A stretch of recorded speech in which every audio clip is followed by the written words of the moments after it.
In 1981, a man woke up on the floor of a San Francisco subway bathroom, picked up his toddler son, straightened his tie, and walked into one of the most competitive financial firms in America. He was not late. He was not disheveled. Nobody in that office knew he was homeless. This is not a story about luck. This is a story about what the human brain does when it has absolutely no exit. Before we talk about the subway bathroom, we need to talk about a little boy in Milwaukee in the 1950s. Chris Gardner was born in 1954. His father was absent from the beginning, not just physically, but in every way a father can be absent. He grew up with his mother, Betty Jean, and a stepfather named Freddie Triplett, who was, by every account, a violent and cruel man. Freddie drank. Freddie hit. Freddie told Chris, repeatedly and with apparent conviction, that he would never amount to anything, that he was worthless, that the world had no place for him. This is where the psychology begins. Not in San Francisco, not in the subway bathroom, not in the boardroom. It begins in a house in Milwaukee where a child is learning, at the cellular level, what the world thinks of him. There is a concept in developmental psychology called the internal working model, first described by John Bowlby in his foundational work on attachment theory. The internal working model is the template a child builds, based on early relationships, for how they expect the world to treat them. Children who grow up with violence, abandonment, and contempt build a model that says, "I am on my own, the world is dangerous, and no one is coming." Chris Gardner built that model. But here is what most people don't know about internal working models. They are not fixed. They are the starting point, not the destination. His mother loved him. Fiercely, completely, and without condition. Betty Jean Gardner went to prison twice, not for violence, but for refusing to accept the limitations the world tried to place on her. She told Chris something he has repeated in interviews for 40 years. You can do or be anything you want to do or be. For Chris Gardner, growing up in a house where his stepfather was telling him the opposite with his fists, his mother's voice was not background noise. It was a lifeline. It was the competing signal. And the tension between those two voices, you are worthless, you can be anything, would drive every major decision he made for the rest of his life. He joined the Navy at 18 to escape. Then San Francisco in the late 1970s. A job as a medical supplies salesman. It paid. It was the kind of life comfortable enough to stay in, and not quite good enough to be proud of. Then two things happened that changed everything. One afternoon in 1981, Chris Gardner saw a man parking a red Ferrari outside a medical building. Gardner was in his late 20s. He walked over and asked a direct question. "What do you do? And how do you do it?" The man was a stockbroker. Gardner listened and felt something shift inside him. Not inspiration exactly. Recognition. Like hearing a description of a place you have never been, but somehow already know. He went home and told his partner he was going to become a stockbroker. She left. He kept their toddler son, Christopher Jr. He refused to let his son grow up without a father the way he had. Whatever it cost him, his son was going to know at the cellular level that his father chose him. He applied to the Dean Witter training program. Unpaid internship. No salary. A toddler. Rent he could no longer pay. Within weeks, he and Christopher Jr. were homeless. The homeless period lasted nearly a year. Shelters when there were beds. Subway bathrooms when there weren't. Gardner has described locking the door from the inside, laying his son down, watching him sleep, and sitting against the wall in the dark waiting for morning.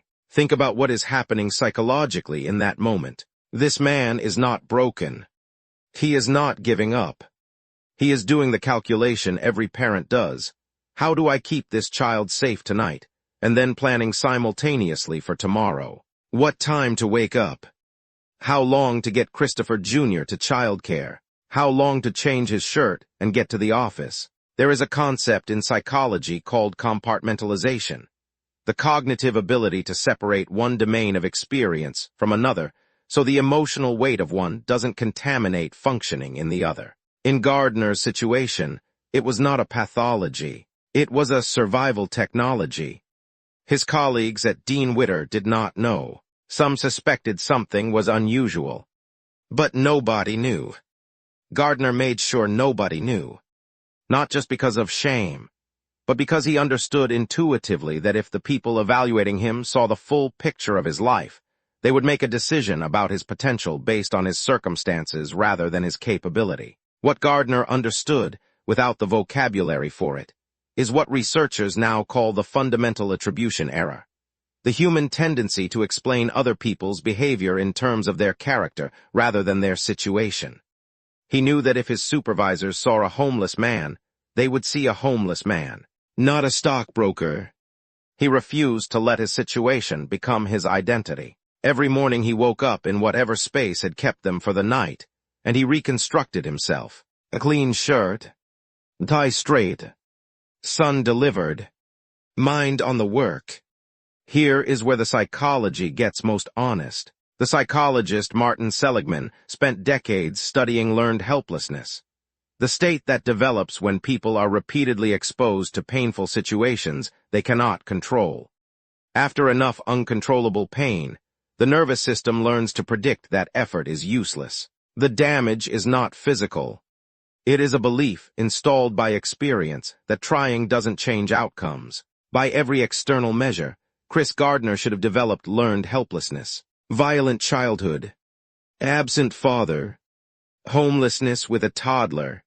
But he didn't. Why not? The research points to two protective factors. The first is explanatory style, the way a person explains bad events to themselves. People who experience bad events as permanent, pervasive, and personal are most vulnerable to helplessness. People who experience them as temporary, specific, and situational are most protected. Gardner did not experience homelessness as evidence of who he was. He experienced it as a situation he was passing through. That distinction sounds small. Psychologically, it is enormous. The second protective factor is a secure base. At least one relationship that provided enough safety to build a foundation of self-worth that later experiences couldn't completely demolish. For Gardner, that relationship was his mother. Betty Jean gave her son something his stepfather and circumstances tried to take away, a bedrock belief that he was worth something. And then there was Christopher Jr. Gardner has said his son was not a burden during the homeless period. His son was the reason.